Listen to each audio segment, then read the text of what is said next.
여러분 안녕하십니까. 사사건건입니다.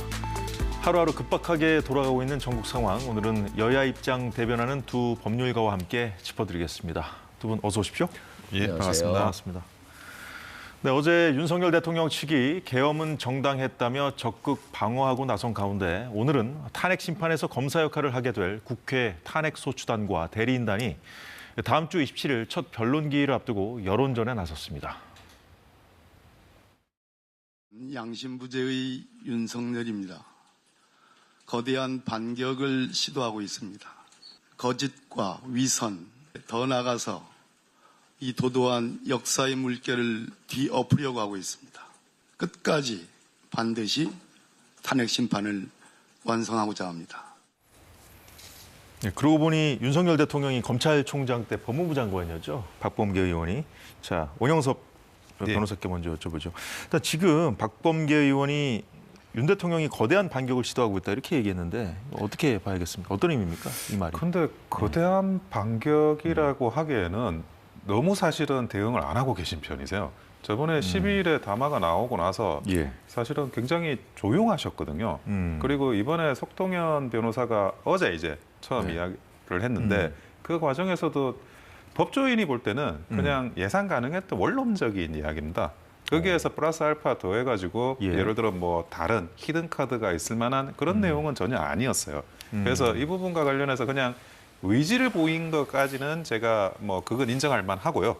근데 지금 박범계 의원이 거대한 반격이라고 하는데 거대한 반격이라고 하면 적어도 그 우리가 지금까지 몰랐던 다른 팩트 이런 게 나와줘야 되거든요. 그렇죠. 근데 그런 단계는 아니라고 보여지고 그냥 박범계 의원도 저런 거대한 반격이라고 이야기하는 거는 국민들이 들리기에 어떻게 뭐 대통령이 뭐 굉장히 좀 부적절한 행위를 하고 있다라는 걸 과장하기 위한 정치적인 수사가 아닌가 여겨집니다. 정치적인 수사다 이 말씀인데 이승훈 부위원장 어떻게 보세요? 지난번에 뭐 계엄 관련해서도 먼저 이제 김민석 최고위원회에서 뭐 맞췄고 결과적으로 그렇고 민주당도 좀 정보력이 상당하잖아요. 뭔가 있어서 이렇게 한 얘기인지 아니면 이제 원 변호사 말씀대로 그냥 정치적인 수사인지. 정치적 수사만 한다라고 한다면 그나마 낫지만 지금 전방위적으로 국민과 싸우고 있다 이런 생각이 들어요.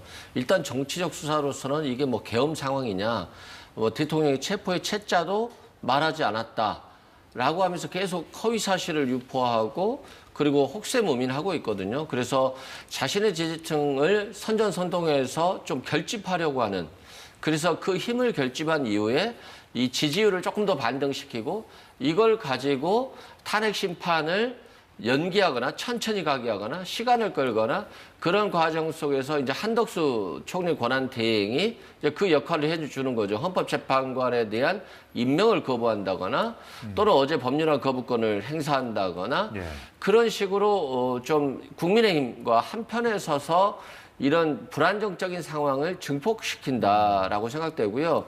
국민 입장에서 보면 굉장히 불안하잖아요. 뭐 외환시장도 불안하고 지금 1,450원 외환 달러 환율이 그렇게 올랐고요. 그만큼 불안하고 또 오늘 주가도 폭락하지 않았습니까? 그 국민들이 먼저 느끼고 있거든요. 이건 윤석열 대통령이 자신의 잘못을 반성하고 박근혜 전 대통령처럼 빨리 사건을 종결시키고 역사의 무대에서 퇴장한다라고 하는 것보다는 어떻게 해서든 끝까지 버티고 시간 끌고 그래서 민주당에 타격을 주거나 이재명 대표에게 타격을 주는 방식. 그러니까 국민의 생각은 별로 없고 어떻게 하면 민주당에 타격을 주고 그리고 그 타격을 통해서 국민의힘의 어떤 당권이나 또는 조기 대선에 있었을 때 그 에너지를 응축할 것인가 이쪽 방향에서만 집중하고 있어서 지금 저로서는 굉장히 저도 국민의 한 사람으로서 좀 혼란스럽고 당황스럽고 굉장히 국가가 위기 상황으로 빠져 들어갈 수 있겠다 이런 생각이 듭니다. 네, 국회 탄핵소추단 입장에 대해서 좀 풀어봤고요. 자, 민주당 지금 대통령 측 인사로서 내외신 기자회견 등을 통해 여론전에 나선 석동현 변호사를 강하게 비난하면서 고발을 검토하겠다 이런 입장도 밝혔는데요. 관련 영상 잠시 보고 이어가겠습니다. 대통령도 법률가입니다. 대통령이 체포 채자도 얘기한 적도 없을 뿐만 아니라 체포하면 도대체 어디다가 데려놓겠다는 것입니까? 지금 하고 있는 것은 내란을 동조하고 있고 선전하고 있기 때문에 이 내란 사태가 마치 없었던 것처럼 하고 내란이 아닌 것처럼 말하고 있는 사람들은 고발 조치하도록 하겠습니다. 특히 석동현 변호사는 저희가 법률국의 검토를 거쳐서 고발하겠다는 말씀을 드리고요.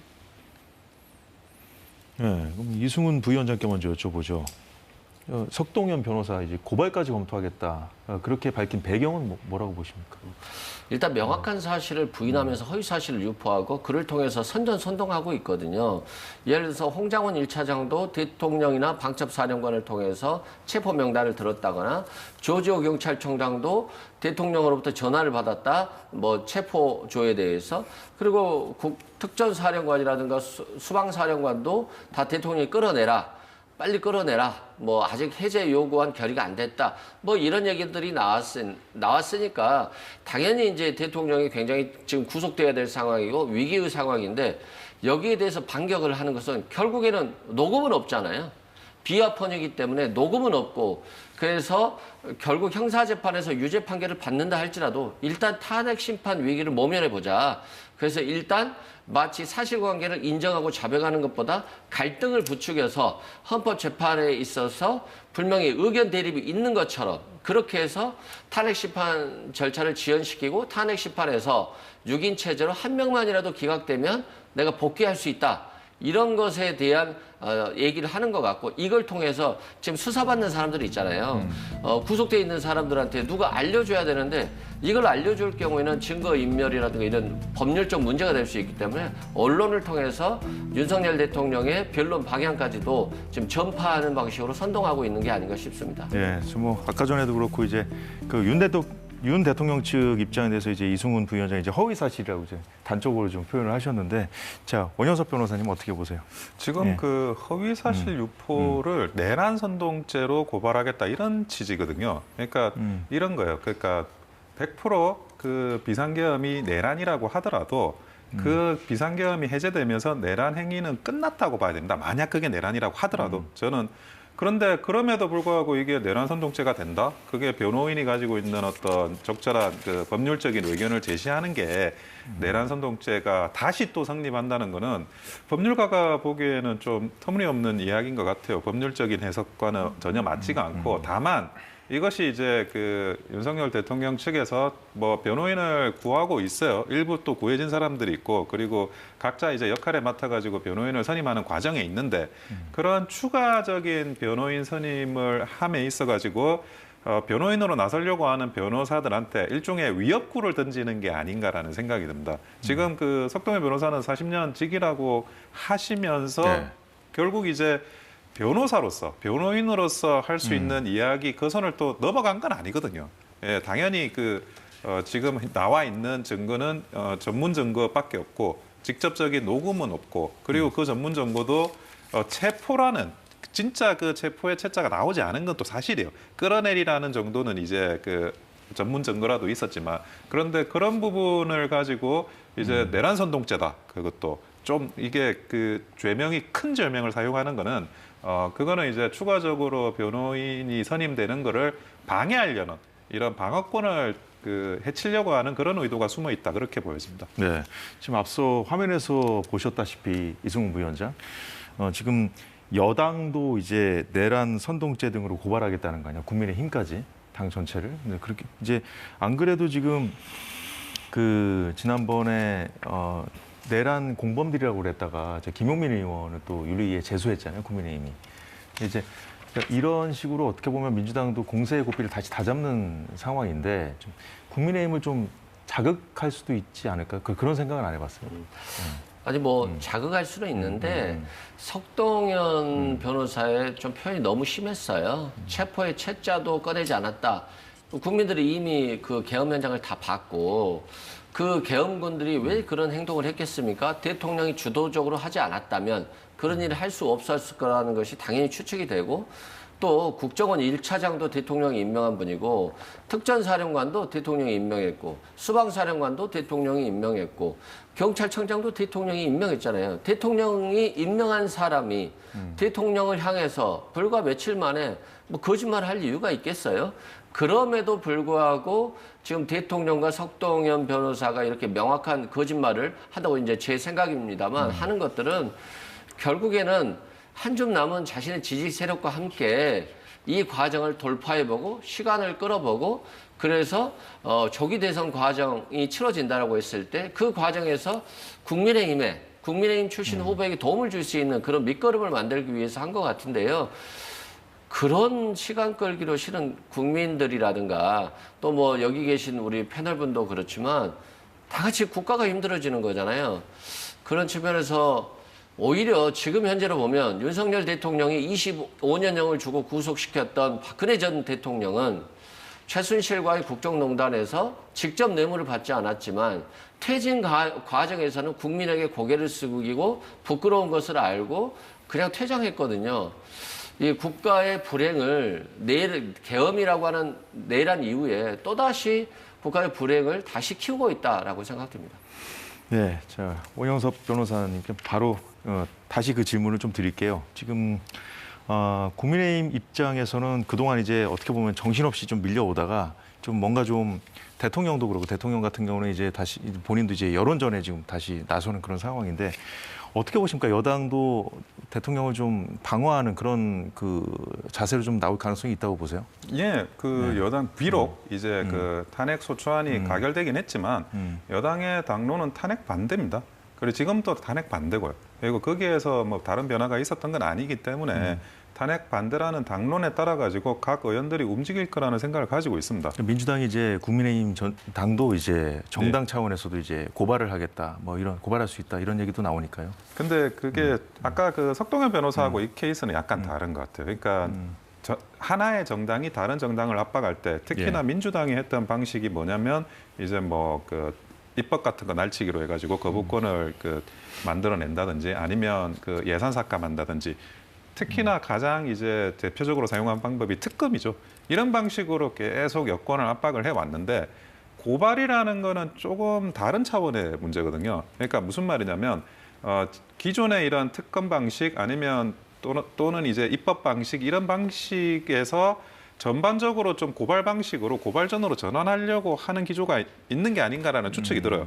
왜냐하면 계속 특검을 또 하고 또 날치기 입법을 또 하고 그래서 또 거부권 행사가 되고 거부되고 이런 과정들이 지금 어쨌든 뭐 탄핵이 소추가 가결되면서 민주당으로 조금 기세가 넘어가는 상황을 다시 민심이 반대로 그냥 움직일 수 있는 계기를 만들어주지 않을까 스스로 생각하고 고발전으로 바뀐 것 같은데 근데 그 네거티브 고발전이라는 게 고발을 한다는 그 사실도 중요하지만 그 고발의 맥락이 굉장히 중요합니다.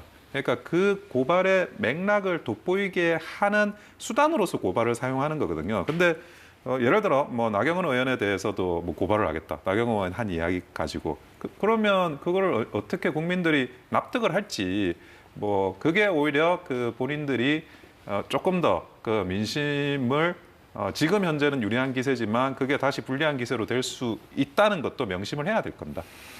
예, 잘 들었습니다. 자, 이런 상황에서 경찰이 오늘 윤석열 대통령에게 두 번째 출석 요구서를 보냈습니다. 검찰은 공수처에 이첩해서 사실상 대통령 수사에서 손을 뗀 상황이죠. 이런 가운데 공수처와 합동 수사 중인 경찰이 대통령 소환을 다시 시도하고 있는 건데, 자, 검찰이 이른바 그 체포조 의혹과 관련해서 경찰을 어제 압수수색하지 않았습니까? 이제 경찰 고위 관계자들의 휴대전화까지 지금 압수한 상황인데, 자, 이런 상황에서 대통령에 대한 출석 요구에 재차 나섰다는 것. 그러니까 앞으로 이제 검찰이 이제 경찰까지 압수수색한 상황에서 공조본이 잘 굴러갈 수 있겠는가? 뭐 이제 언론들이 이렇게 이런 기사도 좀 많이 쓰더라고요.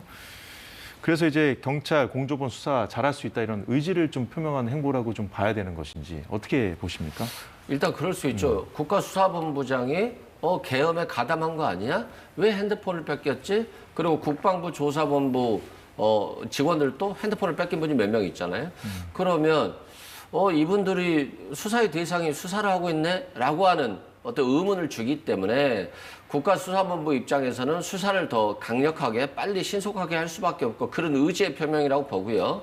또 검찰 입장에서 보면 실은 스타일을 구겼죠. 자신들이 대통령 수사를 했어야 되는데 검찰이 왜 대통령을 수사하지? 저 사람들은 이제까지 대통령을 비호하는 기관이었는데 변호인 역할을 자처했었는데 이렇게 나왔거든요.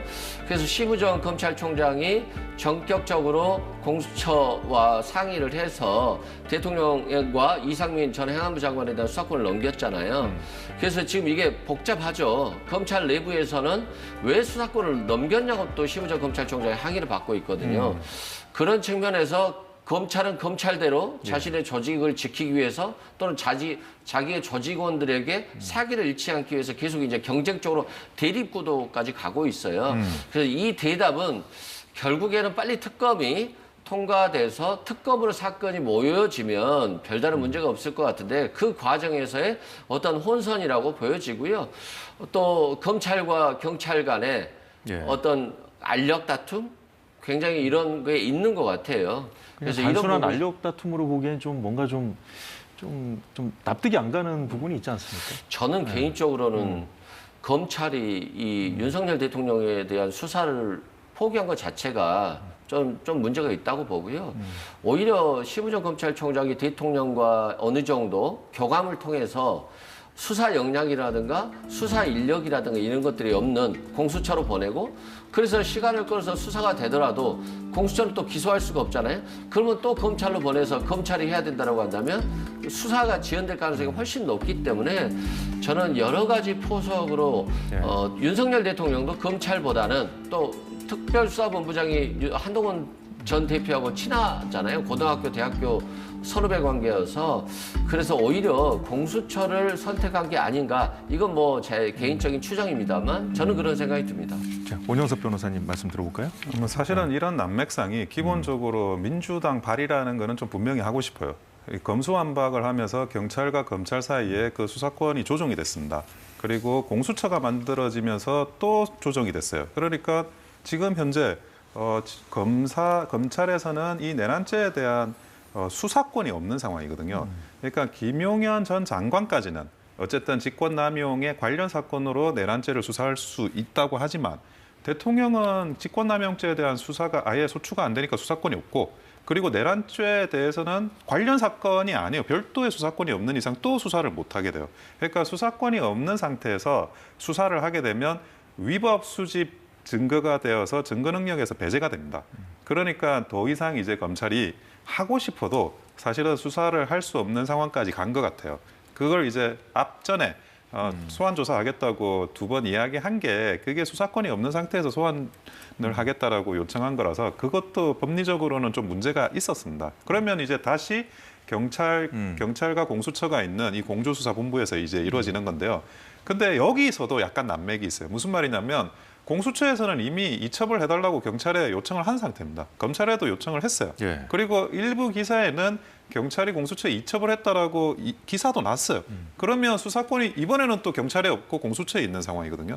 그러면 공수처에서 사실은 소환 조사를 해야 되는데 공수처에서도 소환을 한다고 말을 했고 경찰에서도 또 소환을 한다고 말을 했고 그러니까 서로 간에 이 민주당발 검수완박과 공수처 신설에 대한 난맥상에 대해서 마치 그 경마 중계를 하듯이 서로 이제 내가 해보겠다라고 나서는 그런 꼴이 된 거죠. 그래서 경찰도 어쨌든 뭐 가만히 있을 수는 없으니까 계속 이야기를 하지만 근데 공수처와의 관계를 어떻게 정리를 했는지 그걸 제대로 정리하지 않은 이상 나중에 이게 위법 수집 증거가 되어서 증거 능력이 배제될 수가 있습니다.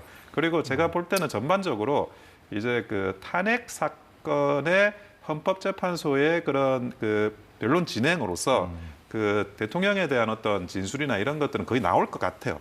그래서 지금 소환을 하지 않는다고 하더라도 탄핵소추도 형사소송법에 준용을 하거든요. 형사 절차예요. 그러니까 거기서 나오는 어떤 그 진술이나 이런 것들이 그러니까 사용할 수 있기 때문에 소환 조사가 가지고 있는 그런 큰 의미는 이 사건에서는 그렇게 크진 않을 거라고 보여집니다. 예, 자 공조수사본부발 소식이 하나 더 있는데요. 중앙선관위의 병력 투입을 지시한 그 문상호 전 정보사령관 구속영장을 청구했습니다. 그 구속 여부는 오늘 밤 중으로 이제 결론이 날 것 같다는 이제 보도가 있었는데 그런데 이제 문 전 사령관 수하에 있던 그 대령이 선관위를 장악하려 시도한 혐의를 시인했다 이렇게 이제 그의 변호인이 전했습니다. 자, 이승훈 부위원장께 먼저 보죠. 자, 선관위 조사는 윤 대통령이 이제 계엄을 선포한 주 목적이라고 밝힌 대목인데, 자, 이 부분이 이제 정보사령관, 문상호 전 정보사령관 그리고 대령 그 수사 내용 지금 나오고 있잖아요. 어떤 영향을 미칠 거라고 보십니까? 이게 이제 계엄이라고 하는 거, 이게 내란이라고 하는 게 이제 더 명확해지는 부분인데요. 대통령이 일단 계엄을 선포했잖아요. 그런데 국회가 바로 계엄을 해제 요구해버리면 대통령의 계엄은 실패할 수밖에 없죠. 그래서 국회에서 일단 경찰을 통해서 국회 문을 막고 그리고 국회의사당으로 특전사령관 등 특전 부대들을 임무부대원들을 투입을 해서 국회의원들이 국회의사당으로 못 들어가게 막고 그리고 들어갔으면 꺼내야죠. 그래서 끄집어내려고 한 거고. 그런데 그러면 이것 가지고 며칠을 버틸 수 있겠어요? 오래 버틸 수 없죠? 그러니까 중앙선거관리위원회에 지금 HID 임무 요원까지도 투입했다는 얘기들이 있는데 이 요원들을 먼저 투입하는 거죠. 그래서 윤석열 대통령과 김용현 전 국방부 장관은 부정선거에 확실한 증거가 중앙선거관리위원회나 이런 선거관리위원회에 있다고 판단한 것 같아요. 그래서 서버를 뜯어간다든가 거기에 있던 관련 자료를 압수수색 영장 없이 회수해서 압수해가지고 이걸 통해서 부정선거 의혹을 밝혀내는 거죠. 그래서 대국민 담화를 통해서 국민 여러분 중앙선거관리위원회가 이런 불법적인 얘기를 했고 그리고 국민 총선 결과는 민의를 왜곡한 부정선거의 결과였습니다. 라고 하면서 이 계엄을 유지하려고 한 거 아닌가.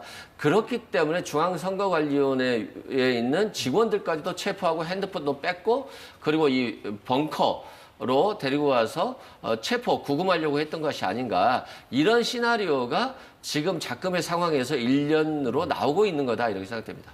네, 원영석 변호사님. 근데 지금 그 대통령께서 담화를 했지만 부정선거가 있었다라고 이야기하신 적이 없어요. 그러니까 점검을 해야 되는데 헌법기관 중에 전반적인 보안 점검을 유일하게 거부한 헌법기관이 선관위였다고 이야기를 하는 겁니다. 그리고 그 부분에 대해서 이제 뭐 그 조사를 할 필요가 있으면 또 할 수 있어요. 영장 없이 계엄 상황에서는 할 수 있으니까. 그래서 그게 문제라고 생각하진 않는데 문제는 이제 선관위의 답변이에요. 선관위가 그게 아니다. 그런 부정선거도 없었다. 부실관리 수준이다라고 답변을 하는 과정에서 보면 그 지적한 부분을 또렷하게 답변하진 않아요. 첫째, 전반적인 보안 점검을 선관위가 거절을 했느냐. 그 부분의 여부는 간단하게 밝힐 수 있는 거잖아요. 근데 선관위가 최근에 이제 입장 표명을 한 것도 거기에 대해서 정확하게는 말하지 않고 있다. 그리고 배춧잎 투표지라고 이제 부정선거 하시는 분들한테는 좀 유명한 게 있는데 거기에 대한 답변도 저는 굉장히 기술적으로 좀 진보된 답변을 하실 거라고 생각했어요, 선관위에서. 근데 이중 복사를 하는 과정에서 그게 그 초록색, 그러니까 배춧잎 색깔의 그런 투표지가 나온 거다라고 이야기를 하는데 근데 복사라는 게 그 사전 투표는 현장에서 이제 복사 출력해가지고 투표를 하지 않습니까? 예. 근데 어떤 복사 기계도 출력 기계도 뭐 시중에 물론 이제 그 기계는 뭔지 모르겠어요. 근데 우리도 복사를 해보고 출력을 해보는데 이중 복사가 됐다 그래가지고 흰색 용지가 초록색으로 나오는 경우는 없습니다.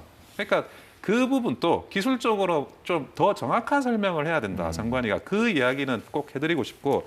그렇게 부실하게 해명을 하다 보면 사실은 지금은 이제 제도권 밖에서 부정선거 주장하시는 분들이 있지만 궁극적으로 이 부정선거의 이게 업무론이라고 하더라도 그걸 키우는 거는 선관위의 부실한 해명이 키우고 있다. 저는 이제 그렇게 본다는 거예요. 정확하게 설명하고 깨끗하게 쟁점이 없을 수준으로 얼마든지 설명할 수 있는 문제를 지금 선관위가 그렇게 하지 못하고 있는 거는 선관위도 자신을 한번 돌아볼 필요는 있다고 보여집니다. 아니, 예. 변호사님도 부정선거를 지금 인정하고 있는 건가요? 선거라고 하는 게 투표를 하면 수기로 다 확인합니다. 표 한 장 한 장 다 확인하고요.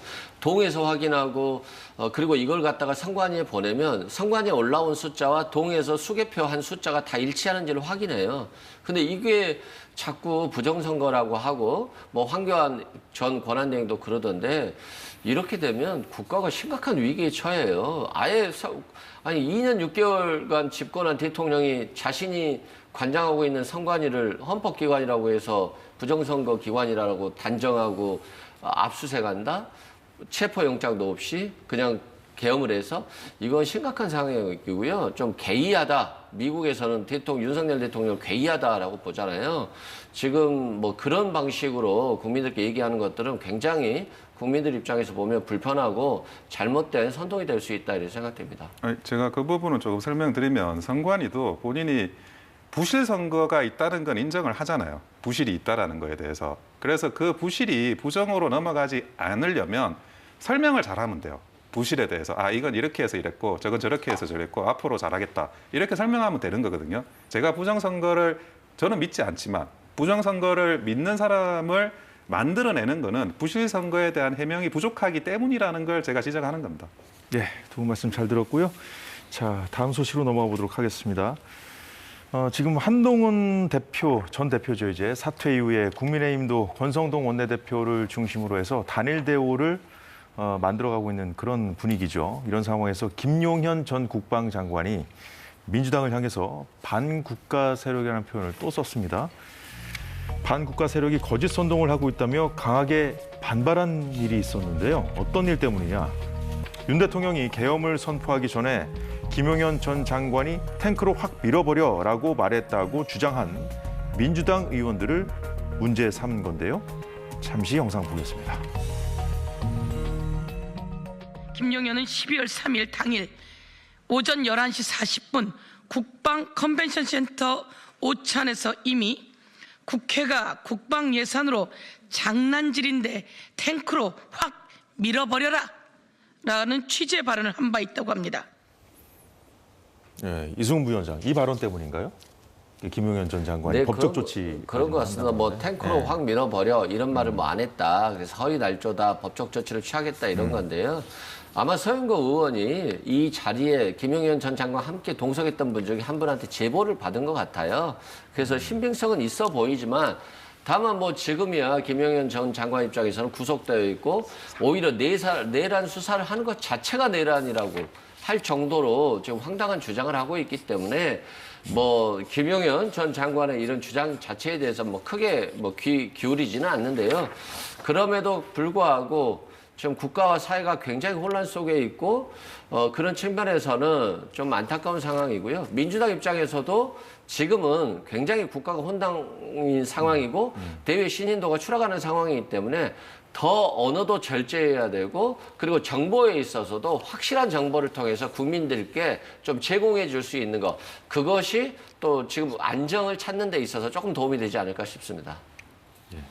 예, 지금 이제 이 부분을 법률적으로 문제를 삼지 않으면 그게 또 사실이냐 이렇게 퍼지는 문제가 있어요. 과거에 이제 얼마 전에도 여러분들이 나와가지고 이야기한 거 체포와 관련해서 진술을 하는데 그러면 법적 조치를 하면 되지 않냐 이런 이야기가 오히려 야당 측에서 많이 나왔었습니다. 근데 김용현 전 장관은 현재 이제 변호인이 선임돼 있고 지금 수감이 돼 있고 정식으로 이제 법적 대응을 그 야당 측의 의견을 받아들여서 이제 하시는 걸 그렇게 정리하신 것 같아요. 그러니까 탱크로 확 밀어버려라는 게 굉장히 이게 과거에 뭐 5.18이나 아니면 그 전에 어떤 우리 현대사의 비극이나 이런 걸 볼 때는 굉장히 세게 들리는 단어예요. 이 단어는. 그래서 탱크가 실제로 투입되지도 않았는데 마치 탱크가 투입된 것 같은 어떤 그런 느낌을 주고 어떤 불안감을 줄 수도 있고 이게 단순히 이 개인에 대한 김용현 전 장관의 개인에 대한 재판을 넘어서 그래서 이 부분은 명확하게 바로잡겠다라는 의지를 보이신 거라고 생각합니다. 네, 자 이렇게 민주당은 군 핵심 고위 관계자들에 대한 당일 행적조사가 필요하다 이렇게 좀 얘기를 하고 있는 상황인데요. 자, 그런데 국민의힘에서 좀 반격성 폭로라고 할까요? 뭐 제보가 들어왔다는 입장을 밝힌 게 있습니다. 유상범 의원인데요. 지금 수사를 받고 있는 군 지휘부에게 민주당 성향의 변호사들이 접근해서 수사 과정에서 오염된 진술을 만들었다는 제보를 받았다 이렇게 지금 주장을 하고 있는 것인데 그러니까 쉽게 말해서 이거는 뭐 그런 주장으로 들립니다. 뭔가 좀 치고 빠지기식으로. 왜냐하면 뭐 이 중에서 이렇게 뭔가 좀 변호를 그렇게 한 다음에 영장 실질 심사 들어가기 전에 뭐 사임한 변호사도 있었다 이런 제보도 있었다는 얘기도 하고요. 그렇거든요. 그러니까 이제 유상병 의원 같은 경우는 이게 지금 국민의힘과 대통령실과의 긴밀한 협조하에서 이런 반격이 시작됐다라고 저는 보고요. 결국에는 곽 특수사령관이 그런 말을 했잖아요. 대통령께서 끌어내라. 라고 했다는 말, 그리고 직접 비화포로 2번 정도 통화했다. 어디냐, 뭐 이런 얘기들을 했어요. 그 얘기는 결국 대통령이 직접 이 내란을 지시하고 국회의 체포 요구안을 못하게 하기 위해서 어떤 불법적이고 위헌적인 행동을 했다라고 하는 것에 대한 아주 중요한 증거인데 이 증거, 진술 증거를 이제 훼손시키고 싶은 거죠. 이게 이제 민주당의 변호사가 여론 조작을 해서 얘기를 해서 조작을 한 것이다. 그래서 받은 진술이다. 그리고 특수사령관이 경찰이든 검찰이든 진술을 했더라도 법원에 가서는 이 진술에 대해서 부동의해버리면 증거 능력이 없어요. 그러면 자신의 입으로 자신이 경찰이나 검찰에서 진술했던 것들을 확인시켜줘야 되거든요. 예. 그런데 증거 경찰 검찰 진술 조서를 내용 부인하고 나서 다른 얘기를 해버리면 된다. 라고 하면서 지금 특수사령관이나 다른 관련자들한테도 메시지를 보내고 있는 것 같아요. 너희들 대통령이 내란 수괴가 되면 너희들은 중요 임무 종사하자고 사형 무기 5년 이상인데 이게 내란이 아니라는 방향으로 변론이 준비되어야 된다라고 어떤 메시지를 일관되게 국민의힘이나 또는 석동현 변호사나 여러 가지 측면에서 지금 일관되게 어떤 전략과 전술을 지금 제공하고 있는 게 아닌가 싶습니다. 야, 그런데요. 이제 곽종근 전 사령관 이 문제가 굉장히 중요하거든요. 이제 말씀하신 대로 그 홍장원 전 국정원 1차장 그 진술하고 같이 해서요. 이 탄핵 정국으로 들어가는 데 있어서 뭐 일종의 어떤 스모킹건 같은 역할을 한 그런 진술이었기 때문에 이게 지금 국민의힘도 좀 심각하게 보는 거 아닐까요? 그러니까 이 특전 사령관 이분이 끌어내리라고 했다. 그 이야기를 진술을 하신 거예요, 국회에서. 그래서 그 부분이 과연 그러면 순수하게 자유로운 의사에서 나왔느냐, 그걸 이제 지적을 하는 건데, 유상범 의원 같은 경우에는 법조 윤리가 그렇습니다. 그게 무려 내란죄의 그런 혐의를 받고 있는 분은 굉장히 심리적으로 위축될 수밖에 없어요.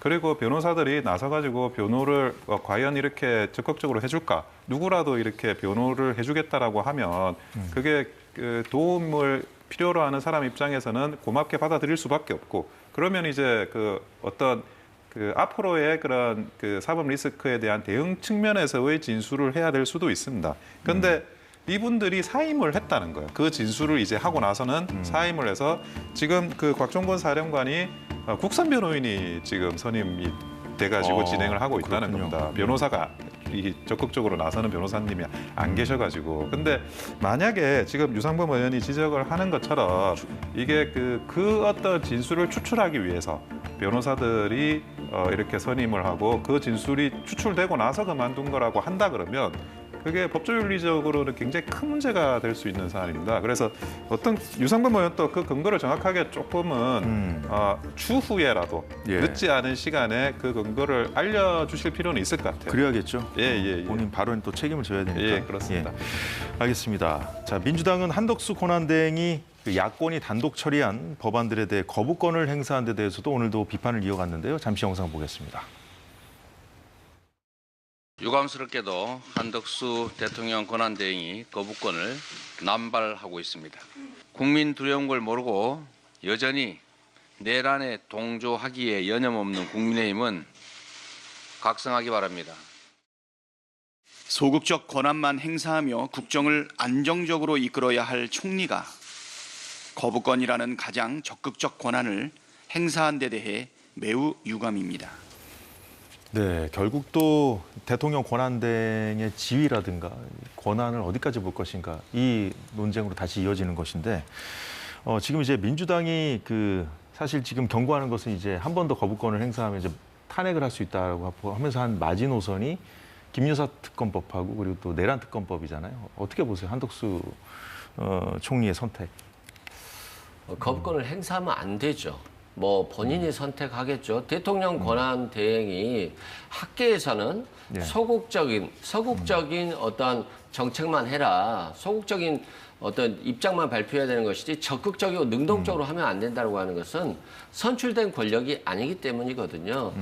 그런데 본인이 만약에 뭐 이번에 여러 가지 법에 대해서 거부권을 행사했는데 그것을 넘어서 지금 내란 정국에 있어서 이렇게 검찰, 경찰, 공수처가 신속하게 수사하고 있는데 특검을 거부한다? 그리고 김 여사 특검 때문에 지금 윤석열 정부가 망가진 가장 중요한 계기가 됐잖아요. 보수마저 윤석열 대통령을 저버린 그 계기가 결국 김건희 여사 특검이거든요. 자신의 범죄 혐의에 대해서는 수사를 거부하고 야당과 야당 대표에 대해서만 집요한 수사를 했기 때문에 이게 공정하지 않다라고 본 것이고 그게 결국 지지율 추락과 윤석열 정부의 권위를 잃은 것이었습니다. 그래서 한덕수 총리 권한 대행이 이 부분에 있어서는 거부권을 행사하면 안 된다. 대통령의 우리 국민들이 알아야 될 권리 그리고 진실에 접근해야 될 권리 그리고 형사에 있어서는 누구나 다 똑같이 처벌되고 똑같이 대우받아야 될 이런 것들이 깨지면 안 되기 때문에 한덕수 총리가 능동적으로 이걸 거부권을 행사하는 것은 부정적이고요. 이것 때문에 탄핵이 있었기 때문에 꼭 거부권 행사하지 않았으면 좋겠습니다. 근데 이제 적극적인 권한 행사를 하지 말라는 거잖아요. 거부권 관련해서는. 근데 이제 그렇게 반발만 할 게 아니라 적극적으로 이제 권한을 행사하는 걸 이제 인정해주면 헌법재판관도 임명하라고 더 강하게 이제 압박할 수 있는 거잖아요. 근데 이제 헌법재판 같은 경우는 만약에 한덕수 권한 대행이 헌법재판관을 임명하면 안 되죠. 대통령 추천 몫으로. 이건 적극적인 거고요. 근데 국회 추천 몫이거든요. 국회에서 국민의힘과 민주당이 추천한 사람에 대해서 대통령 권한 대행이 도장만 찍는 거예요. 형식적인 것이기 때문에 사안에 따라 좀 다르다. 사안이 다르다 이렇게 생각됩니다. 예, 원영석 변호사님. 그러니까 소극적으로 권한 행사를 하는 거다 대행은 그거는 뭐 학설이 다 일치돼요. 근데 그 소극적이냐 적극적이냐를 어디로 경계를 잡아야 되느냐. 그게 미리 정해져 놓은 게 없기 때문에 다른 판단을 하기보다는 과거의 전례를 따를 수밖에 없는 상황입니다. 근데 거부권 행사는 과거에 이제 노무현 대통령이 탄핵 소추되고 직무가 정지될 때 그때 고건 총리가 거부권을 행사하셨어요.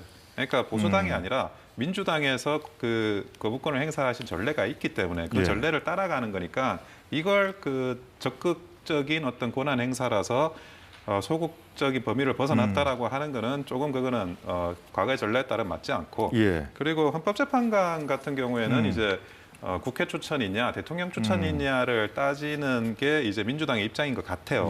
그런데 국회 추천이든 대통령 추천이든 누구 추천이든 추천은 추천입니다. 그리고 추천을 했는데 무조건 임명을 해야 된다. 그러면 그게 추천권과 임명권을 동일하게 만든 거라서 그것이 오히려 추천이라는 그 단어가 가진 한계를 넘어서는 해석을 하는 겁니다. 그래서 제가 볼 때는 그 당연히 거부권은 전례에 따라서 행사할 수 있고 그리고 국회 추천이냐 대통령 추천이냐가 추천했다는 점에서 본질적으로 다르지 않고 임명권이라는 건 대통령의 권한이기 때문에 그래서 임명을 하지 않는 것도 하지 않아야 권한이지 않습니까? 하지 않을 수 있어요.